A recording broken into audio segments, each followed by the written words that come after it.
mo kí gbogbo ẹ̀yin tí ẹ̀ ń bẹ nílé pé àsìkò yìí ò kí ń ṣe àsìkò tí a gbọ́dọ̀ bẹ̀rù, kò ń ṣe ọ̀dọ̀ tiwa ní yánpọnyánrin ti lè bẹ̀rẹ̀ rí àbí ló ti ń ṣe bẹ́ẹ̀ rí. Every day I read the paper, mo sì lè lọ mú wá nísàlẹ̀. I go into the history. Blood was spilled during that era. Blood is still being spilled. Israel ti pa àwọn Palestinian. And America is the one harming Israel.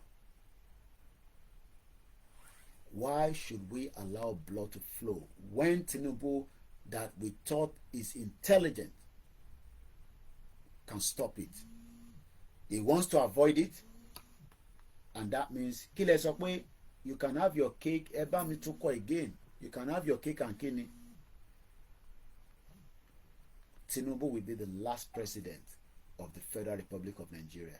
He might end up in exile, but kò ní sí Nigeria mọ́. Igbos will not control any southwest.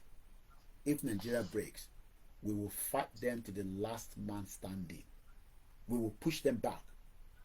But we will be neighbors if they respect the Yoruba government that will come up.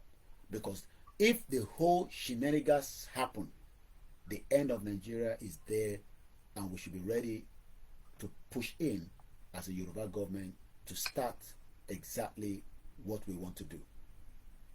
All your governors will run without their pants on. Bó ṣe máa rí nìyẹn. Tinubu will go on exile, but nobody will control Nigeria, not the military. Mo ní a máa kọ́kọ́ jágádà tó wà láàrin gbogbo wa. Ajá yẹn dànù. Tó bá bí military náà dà. I will be coming down. I promise you that. I will not say more than that.